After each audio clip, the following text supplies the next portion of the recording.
اب میں خطاب کے لیے گزارش کرتا ہوں خطیب اہل سنت حضرت مولانا محمد باقر علی صدیقی قادری چشتی صاحب سے کہ وہ تشریف لائے اور اس مبارک جلسے میلاد النبی صلی اللہ علیہ وسلم سے خطاب فرما کر ہم سب کے دلوں کو نور سے منور اور مجلہ فرمائے۔ السلام علیکم ورحمۃ اللہ وبرکاتہ۔ الحمد للہ رب العالمین۔ سبحان اللہ، نعرہ تکبیر، نعرہ تکبیر، نعرہ رسالت۔ الحمد للہ رب العالمین والصلاة والسلام علی سید الاولین والآخرین نبی الانبیاء والمرسلین وعلی آلہ واصحابہ ومن تبعهم بإحسان إلی یوم الدین۔ اما بعد، اعوذ باللہ من الشیطان الرجیم، بسم اللہ الرحمن الرحیم۔ ومن لم يجعل الله نورا فما له من نور۔ صدق الله العظيم وصدق رسوله النبي الأمين الكريم ونحن على ذلك لمن الشاهدين والشاكرين۔ الحديث عن رسول الله صلى الله عليه وسلم: كنت نورا بين يدي ربي قبل أن خلق آدم ب14,000 عام، أو كما قال عليه الصلاة والسلام۔ نور والا آیا ہے، نور لے کر آیا ہے۔ دیکھو سارے جہاں میں یہ نور پھیلایا ہے، تھوڑا سا کریکشن۔ حاضرین محترم، بہرلوم سیدی نے فرمایا، جہاں میں غل ہوا محبوب رب العالمین آیا، شہنشاہ دو عالم صاحب تاج و نگی آیا۔ الحمدللہ پچھلے 10-11 دن سے حضور اکرم صلی اللہ علیہ وسلم کے نور مبارک کا ذکر کیا گیا ہے۔ اب آئیے جس آیت کریمہ کا میں نے شرف تلاوت حاصل کیا ہے، اس میں اللہ جل شانہ فرماتے ہیں: وَمَن لَمْ يَجْعَلِ اللَّهُ نُورًا، اللہ جس کسی کو نور نہیں دیتا، فَمَا لَهُ مِن نُور، تو پھر اس کے لیے وہ نور کہاں سے آئے گا؟ حضرت عبداللہ ابن عباس رضی اللہ تعالی عنہما اس آیت کی تفسیر میں فرماتے ہیں: اللہ تعالی جنہیں دین کی ہدایت نہیں دیتا اور ایمان کی توفیق نہیں دیتا، اس کے لیے دین نہیں ہے۔ معلوم ہوا دین ملنے کے بعد ایمان ہونا ضروری ہے۔ تو پھر فرمایا کہ اس کے لیے دینداری کچھ بھی نہیں ہے۔ تو ایمانیات میں سے، بنیادی عقائد میں سے ایک عقیدہ اہل سنت والجماعت کا یہ ہے کہ حضور اکرم صلی اللہ علیہ وسلم کی ذات مبارکہ نور ہے۔ یہ باتیں بتا دی گئی ہیں پچھلے دنوں میں۔ آئیے آگے بڑھتے ہیں۔ اب اس آیت کے علاوہ اللہ تعالیٰ نے نور کو جو عطا کیا ہے، اس کے 3 مرحلے اور 3 مختلف مقامات پر اس نور کا ذکر کیا۔ ایک جگہ اللہ تعالیٰ فرمایا: یوم لا یخزی اللہ النبی والذین آمنوا معہ، اور اللہ تعالیٰ رسوا نہیں کرے گا روز قیامت نبی کو اور نبی کے ساتھ ایمان لانے والوں کو۔ تو اس آیت میں معلوم ہوا کہ والذین آمنوا معہ سے مراد صحابہ اکرام ہے۔ تو یہاں پر صحابہ اکرام کو جو نور اللہ نے عطا کیا ہے، اس کی صفت بتا رہے ہیں کہ یسعی نورہم بین ایدیہم وبایمانہم۔ جب ان کو نور عطا کیا جائے گا تو وہ نور مصطفیٰ کا نور ہوگا۔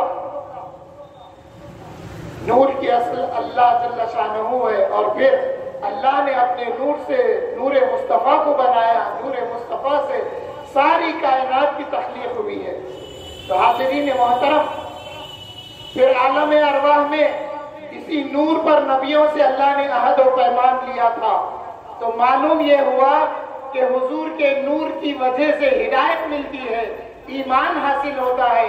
تو پھر اس آیت میں جو کہا گیا ہے کہ وَمَن لَّمْ يَجْعَلِ اللَّهُ نُورًا فَمَا لَهُ مِن نُور۔ حضرت عبداللہ ابن عباس نے جو فرمایا کہ دین آنے کے بعد ایمان ہونا ضروری ہے، تو عالم ارواح میں جن کو نور پر جنہوں نے ایمان لایا، اللہ نے ان کو نبوت اور رسالت عطا کی تھی، تو یہ ایمان تھا مصطفیٰ جان رحمت کے نور پر۔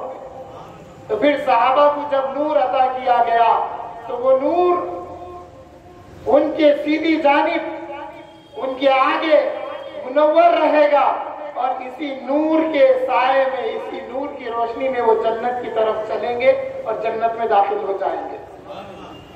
اگر کوئی پوچھے کہ پھر اس کی کوئی اور ریفرنس، تو آئیے میں بتاتا چلوں آپ کو کہ اللہ تعالیٰ فرماتے ہیں یوم ندعو کل اناس بامامہم، اے محبوب آپ کے ساتھ والوں کو بتا دیجئے اور امت کو بتا دیجئے کہ اللہ جل شانہ روز قیامت ہر ایک کو ان کے امام کے ساتھ بلائے گا۔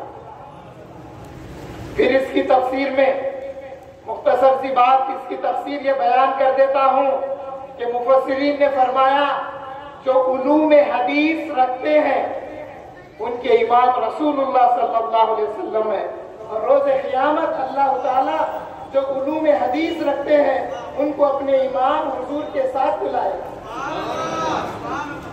اور ہمیں پورا یقین ہے، ہمیں اس بات پر ایمان ہے کہ اللہ جل شانہ ہم چاہنے والوں کو جس طرح بحر العلوم کے ساتھ ہم منسوب ہے، نسبت ہے، تو ہم جیسا بحر العلوم کے ساتھ ہوں گے، پھر بحر العلوم کے ساتھ ہوتے ہوتے حضور صلی اللہ علیہ وسلم کے ساتھ رہیں گے۔ کتنے راوی زندہ باد، زندہ باد، زندہ باد، زندہ باد، سبحان اللہ۔ اس طرح سے حدیث کا علم شہر حیدرآباد میں پھیلانے والا ایک گھرانہ ہے، صرف ایک گھرانہ، صرف ایک گھرانہ ہے، صرف ایک گھرانہ۔ آج 140 سال سے بحر العلوم کے دروازے میں حدیث شریف کو روایت کے ساتھ پہنچایا جاتا ہے، اور آج بھی میں اپنے پیر و مرشد کے پاس حدیث شریف آن لائن سنانے کی سعادت حاصل کرتا رہتا ہوں جو سند کے ساتھ ہے۔ تو ہمیں امید ہے کہ مجھے امید ہے کہ جس طرح سے میں نے سند بحر العلوم کے پودے حضرت شیخ الحدیث محمد عباس علم بردار صدیقی دامت برکاتہم العالیہ سے حاصل کیا، پھر انہوں نے علی باشا سے، پھر علی باشا حضرت سے بحر العلوم شیخ الحدیث والفقہ، شیخ الحدیث والفقہ، مفسر قرآن، استاذ الاساتذہ، جن کو بحر العلوم کہا جاتا ہے، وہ ہے سیدی محمد عبد القدیر صدیقی حسرت رحمت اللہ علیہ۔ جس طرح سے اعلیٰ حضرت مشہور ہوئے مصطفیٰ جان رحمت پہ لاکھوں سلام کے سلام کی وجہ سے، اسی طرح بحر العلوم کو سارے عالم میں شیخ عبد القادر جیلانی رضی اللہ تعالیٰ عنہ کا جو کلام آپ نے لکھا منقبت یا جیلانی شیخ اللہ سے، آپ کی پہچان بنی ہے اور آپ کی پہچان ہے۔ حاضرین محترم، مفسرین فرماتے ہیں روز قیامت علوم حدیث رکھنے والوں کا معیت حضور صلی اللہ علیہ وسلم کے ساتھ ہوگی، مگر آج کے اہل حدیث نہیں، جو ایک حدیث کو مانتے دوسری کا انکار کرتے۔ ہمارے پاس ساری حدیثوں کی روایت ہے اور ہمارے اساتذہ، ہمارے شیوخ نے اس کی تطبیق ہم کو بتا دی ہے۔ آسان بات کر کے موضوع کی طرف آ جاتا ہوں۔ جیسا 3 رکعت وتر بھی ہے، 1 رکعت بھی وتر ہے، ثابت ہے حدیث شریف سے، تو جو 1 رکعت وتر پڑھا اس نے 3 چھوڑ دیا، 1 پڑھا 3 چھوٹ گئے، مگر جس نے 3 پڑھی اس نے 1 بھی پڑھی، اس نے 3 بھی ادا کیا۔ یہ ہے امام اعظم کی فقہ۔ تو آئیے اللہ جل شانہ فرماتے ہیں، اے محبوب آپ کے چاہنے والوں کو بتا دو، آپ پر جنہوں نے ایمان لایا ہے انہیں بتا دو کہ اس دن معیت آپ کی ہوگی، اور آپ کے نور کے سائے میں، آپ کے نور کی روشنی میں وہ اپنی منزل مقصود تک پہنچے۔ سبحان اللہ۔ پھر آئیے، یہ تو صحابہ کا ذکر تھا. دوسری جگہ سورہ حدید میں اللہ تعالیٰ فرماتے ہیں یوم تری المؤمنین والمؤمنات نورہم یسعی بین ایدیہم وبایمانہم. اے میرے محبوب اب مومنوں سے بتا دیجئے، وہ تو صحابہ کا ذکر تھا، اب مومنوں سے بتا دیجئے یوم تری المؤمنین والمؤمنات نورہم یسعی بین ایدیہم وبایمانہم. میرے محبوب میں نے مومنین کو بھی اسی طرح سے نور عطا کیا ہے جیسا صحابہ بتایا. تو کیا ہے؟ اللہ فرماتے ہیں محبوب مومنین، مومن مرد اور مومن عورتیں روز قیامت دیکھیں گے کہ ان کے لیے نور ہوگا، ان کا نور ان کے آگے چلے گا، ان کی سیدھی جانب چلے گا. تو پھر آئے اللہ کیا ہوگا؟ تو اللہ فرماتے ہیں منادی آواز دے گا بہاف آف اللہ جل شانہ، اللہ جل شانہ کی طرف سے منادی آواز دے گا بشراکم اليوم، آج کے دن تمہارے لیے بشارت ہے، انہیں نور دیا گیا ہے، ان کے لیے بشارت ہے. کس بات کی بشارت ہے؟ جنات تجری من تحتها الانہار خالدین فیہا. اے نور حاصل کر لینے والوں سنو، تمہارے لیے ایک ایسی جنت کی بشارت ہے جس کے نیچے سے نہریں جاری ہوگی اور اس میں تمہارا ٹھکانہ ہمیشہ کا ہوگا. پھر اللہ تعالیٰ فرما رہے ہیں ذالک الفوز العظیم، یہ ایک بڑی کامیابی ہے. یہ تو تھا مومنین کا ذکر. پھر منافقین کا ذکر بھی اللہ نے کیا ہے. تو اپنی عادت بنائیے جہاں مومنین کا ذکر ہو وہاں پر منافقین کا ذکر کرنا چاہیے.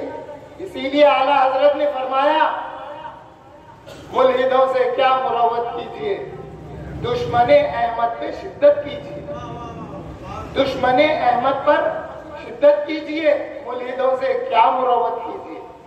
جہاں بحر العلوم نے یہ فرمایا آپ کی شان میں ہے بے ادبی بے دینی، پہلے ادب سکھا دیا کہ دیکھو آپ کی شان، رسول اللہ صلی اللہ علیہ وسلم کی شان میں بے ادبی بے دینی ہے. یا سیدی بحر العلوم محمد عبد القادر صدیقی حسرت رحمت اللہ علیہ، تو پھر ایمان کیا ہے؟ تو آپ نے بتایا آپ کا عشق ہے ایمان رسول عربی. تو حضور کا عشق ایمان ہے، اور یہی ایمان کی بنیاد پر روز قیامت نور حاصل ہوگا. تو پھر منافقین کے لیے اللہ نے فرمایا یوم ترل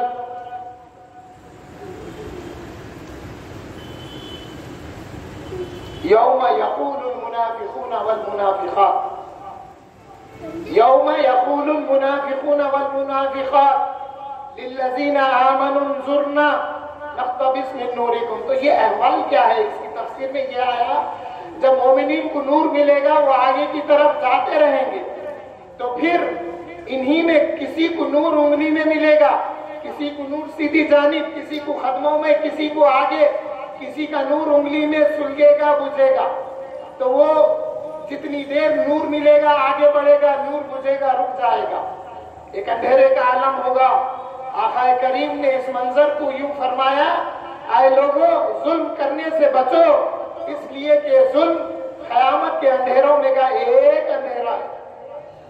اس اندھیرے کے عالم میں جن کو نور ملے گا کچھ چلیں گے رکیں گے، پھر کسی کی سیدھی جانب نور رہے گا وہ آگے بڑھیں گے، کسی کے قدموں میں نور رہے گا وہ جتنی دیر نور سلگے گا قدم آگے بڑھائیں گے، نور بجھے گا رک جائیں گے. یہ قافلہ اہل ایمان کا، مومنین مرد اور مومن عورتوں کا یہ قافلہ آگے بڑھتا رہے گا. پھر منافقین کو بھی نور ملے گا، مگر اچانک ان کا نور شٹ ڈاؤن ہو جائے گا، ان کا نور سلب کر لیا جائے گا. تو پھر وہ پکار اٹھیں گے. کس کو پکاریں گے؟ مومنین مرد اور مومنین عورتوں کو پکاریں گے. تو معلوم کیا ہوا؟ معلوم یہ ہوا کہ اللہ کی رحمت نے نور تو سب کو عطا کیا تھا، مگر جن کا نور سلب کر لیا گیا وہ منافق مرد اور منافق عورتیں ہوئے. تو جس طرح سے میں نے آیت پڑھی فما لہو من نور، اللہ جن کا نور کھینچ لے گا ان کو نور ملنے والا نہیں ہے. اسی لیے حضرت عبداللہ ابن عباس نے فرمایا کہ دین آنے کے بعد ایمان پر رہنا یا ایمان حاصل ہونا یہ کمال ہے. اگر ایمان نہیں ہے تو دین کچھ کام آنے والا نہیں ہے. یہ لوگ، یہ منافقین حضور کے زمانے میں جو تھے تو قرآن اترتا تھا.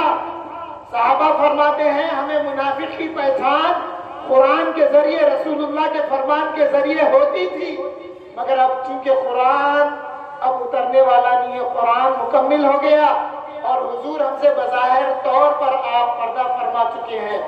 آج منافقت باقی نہیں رہی، آج منافقت کفر تک چلے جاتی ہے. تو پھر میلاد النبی صلی اللہ علیہ وسلم کے جلسوں کا انکار کرنا یہ منافقت ہے، کیونکہ میلاد کا ذکر قرآن شریف میں آیا ہے، احادیث مبارکہ میں آیا ہے، صحابہ کا عمل رہا ہے، تابعین کا عمل رہا ہے، تبع تابعین کا عمل رہا، اور یہ اہل سنت والجماعت کا عقیدہ ہے اور اہل سنت والجماعت کے معمولات میں سے ہمارے ایمان کی بنیاد ہے. آقا کی تشریف پر ہم خوشی کا اظہار کرتے ہیں. تو حاضرین محترم، جیسے ہی نور سلب کر لیا جائے گا، یہ منافق مرد اور منافق عورتیں پکار اٹھیں گی. کس کو پکاریں گی؟ للذین آمنوا انظرنا نقتبس من نورکم، اے اہل ایمان جو تم ہم سے دور نور لے کر چلے جا رہے ہو، ہم اندھیرے میں رک گئے ہیں، ذرا سا پلٹ کے ہماری طرف دیکھنا. نقتبس من نورکم، تاکہ ہم آپ سے کچھ نور حاصل کر سکیں. تو پھر کیا ہوگا؟ اہل ایمان کہیں گے اللہ تعالیٰ کو دیکھیے، صرف جنت بنا دیا، جہنم بنا دیا، یا پھر حشر کا راستہ یا جو بھی ہو، اس کو صرف ایک تھیوری کے طور پہ نہیں بیان فرمایا، اس کا پریکٹیکل بھی بیان فرمایا. پریکٹیکل یہ ہے کہ دیکھو، یہ جب پکاریں گے مومنین کو کہ آپ سے ہم نور لے لیں، تو پھر مومنین کیا کہیں گے؟ قیل ارجعوا وراءکم فالتمسوا نورا. اے منافقو، اے لوگوں جن کا نور سلب کر لیا گیا ہے، تم پلٹ جاؤ اسی طرف جہاں سے نور ملتا ہے. نور روز قیامت ملنے والا نہیں ہے، نور کو یہاں سے لے کے جانا ہے. نور جہاں ملتا ہے وہ مرکزی مجلس اہل سنت والجماعت کے میلاد النبی صلی اللہ علیہ وسلم کے جلسوں میں بھی نور ملتا ہے. یہ عقیدہ ہمارا ہے نور کا.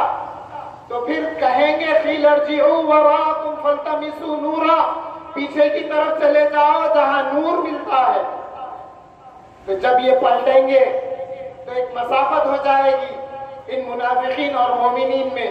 تو اللہ جل شانہ فرماتے ہیں اے میرے محبوب، میں پھر ان کے درمیان میں ایک دیوار حائل کر دوں گا.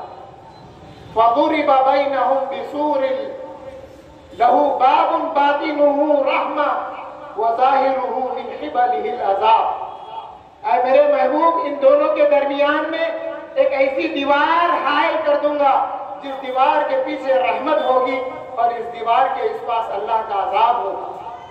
تو حاضرین محترم، اس کو سمجھنے کے لیے اگر ہم ایک ہال میں ایک میرا گلاس کا پارٹیشن وال کرتے ہیں، ایک آئینے کا پارٹیشن لگا دیتے ہیں ہال میں، اس کے بعد میں جب ادھر اے سی لگایا جاتا ہے تو وہ اے سی کی وجہ سے دیوار کے اس پار ٹھنڈک ہوتی ہے. اور دیکھیے کیسے پریکٹیکل بیان فرما رہے ہیں اللہ جل شانہ. وہ جو دیوار ہوگی اس کے اندر رحمت ہوگی. دیوار ایک پردے کی طرح نہیں فرمایا اللہ تعالیٰ. اگر پردہ لگ جاتا تو یہ منافقین سمجھتے کہ ہمیں کچھ دکھائی نہیں دے رہا وہ کس حال میں ہے، لیکن ان کے احوال کو ظاہر فرما دیا. ایک دیوار ایسی ہوگی جس کے اندر رحمت ہوگی. یعنی ہماری سمجھنے کے لیے ایک کانچ کی دیوار کا پارٹیشن لگا دیا جائے گا جس کے اندر کی کولنگ نہ صرف وہ رہنے والے محسوس کریں گے بلکہ اس گلاس پر جو کولنگ کے اثرات واٹر ویپرز پر آتے ہیں اس سے احساس ہوتا ہے کہ یہاں اے سی چل رہا ہے اور یہ واٹر ویپرز اے سی کی کولنگ کی وجہ سے.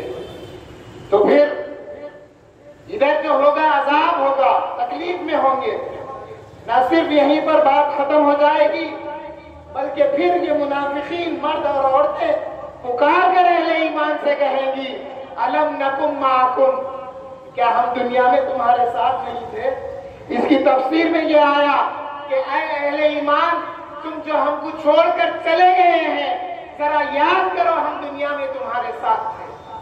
مفسرین فرماتے ہیں اتنا ہی نہیں کہیں گے، بلکہ واسطے یاد دلائیں گے کہ ہم تمہارے ساتھ نمازیں بھی پڑھتے تھے، ہم تمہارے ساتھ روزہ بھی رکھتے تھے، ہم تمہارے ساتھ حج بھی کرتے تھے، ہم تمہارے ساتھ جہاد بھی کرتے تھے۔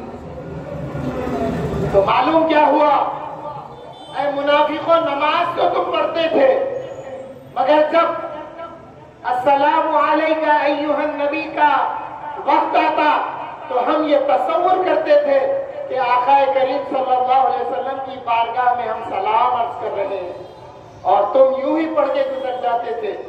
تو معلوم کیا ہوا کہ نماز اس وقت معراج کو پہنچتی ہے جب آقا کا ذکر آئے السلام علیکہ ایھا النبی، تو یہ تصور لینا کہ حضور کی بارگاہ میں سلام عرض کر رہا ہوں۔ روزے تو رہتے تھے، حج بھی کیا، ارے حج کو تو گیا مگر بارگاہ رسالت کی حاضری کو اصل نہیں سمجھا۔ حج کرنے والے کے لیے بارگاہ رسالت کی حاضری سبب تھا اس کے حج قبول ہونے کا۔ ہم جب حج کو جاتے ہیں تو یہ نیت لیتے ہیں یا اللہ حج تو کر لیا ہے ہم نے، اب تیرے حکم کے مطابق وَإِذْ ظَلَمُوا أَنفُسَهُمْ جَاءُوكَ، اس آیت کی وجہ سے یا اللہ حضور کی بارگاہ میں حاضری دے کر اپنے حج کو قبول کرواتے ہیں۔ پھر جہاد تو کیا، جہاد گستاخ رسول کے لیے نہیں کیا۔ جہاد کا معنی تلوار لے کے میدان میں آ جانا ہی نہیں ہے، اس کے علاوہ یہ بھی ہے کہ جس نے احتجاج کیا، جس نے ان کے رد میں جلوس کیے، جلسے کیے، ان گستاخان رسول کے لیے یہ جہاد ہے۔ ہم جہاد کرتے ہیں، پچھلے 10 دن سے یہ ذہن دے رہے ہیں کہ گستاخ رسول کو پکڑوانے کے لیے جہاد کی جائے۔ تم نے کس معاملے میں جہاد کیا؟ تم نے کس چیز کی مخالفت کی؟ ارے وہ جو وقف بورڈ کا مسئلہ ہے اس کو لے کے تم کام کیے، ہم رسول اللہ کے لیے کام کیے، تو یہ فرق ہے۔ تو پھر یہ کہیں گے الم نکم معکم، کیا ہم تمہارے ساتھ نہیں تھے دنیا میں؟ تو پھر یہ اہل ایمان ان سے کہیں گے۔ دیکھیے جتنے اعتراضات یہ منافقین دنیا میں کرتے ہیں، ہمارے علماء اور ہم اس کا جواب دیتے آ رہے ہیں۔ یہی سنت روز قیامت بھی چلے گی، یہی سنت روز قیامت بھی چلے گی۔ جب یہ پوچھیں گے کہ الم نکم معکم، تو پھر جواب دیں گے اہل ایمان ہاں، مگر تم اپنے آپ کو فتنے میں گرفتار کر لیے تھے، تم فتنے میں پڑ گئے تھے۔ بلا ولکن فتنتم انفسکم، تم اپنے آپ کو فتنے میں گرا لیے تھے، اور تم تو چاہتے تھے کہ اہل ایمان کا خاتمہ ہو جائے۔ اسی سے نکلتا ہے کہ اہل سنت والجماعت کی جو یہ مخالفت کرتے ہیں وہ منافقین ہیں قرآن کی اس آیت سے۔ بلکہ نہ صرف تم ہماری مخالفت کرتے تھے، تم ہمارا خاتمہ بھی چاہتے تھے، اور تم کو ایک خوش فہمی میں تم مبتلا تھے کہ تم نجات پائیں گے، یہاں تک کہ تمہیں موت آ گئی۔ تم ایک شیطان کے پیروی کرتے ہوئے یہ سمجھ رہے تھے کہ تمہیں نجات حاصل ہو جائے گی، یہاں تک کہ تمہیں موت آ گئی۔ پھر اللہ جل شانہ ان کا ٹھکانہ فرما رہے ہیں کہ ان کے لیے جہنم کا عذاب ہے، اور یہ جہنم میں داخل کر دیے جائیں گے، اور کیا ہی برا ٹھکانہ ہے ان لوگوں کا، اللہ جل شانہ فرماتے ہیں۔ تو حاضرین محترم، یہ 3 احوال کو بتدریج اللہ تعالیٰ نے نور سے متعلق قرآن میں بیان کیا ہے۔ میں اللہ تعالیٰ سے دعا گو ہوں کہ اللہ تعالیٰ ہمارے لیے دنیا میں بھی نور عطا فرمائے، ہماری خبر میں بھی نور عطا فرمائے، حشر میں بھی نور عطا فرمائے، اور ہمارا ساتھ حضور صلی اللہ علیہ وسلم کے ساتھ فرمائے۔ الہ العالمین رحم فرما کرم فرما محمد مصطفیٰ کے واسطے، آمین والحمدللہ رب العالمین۔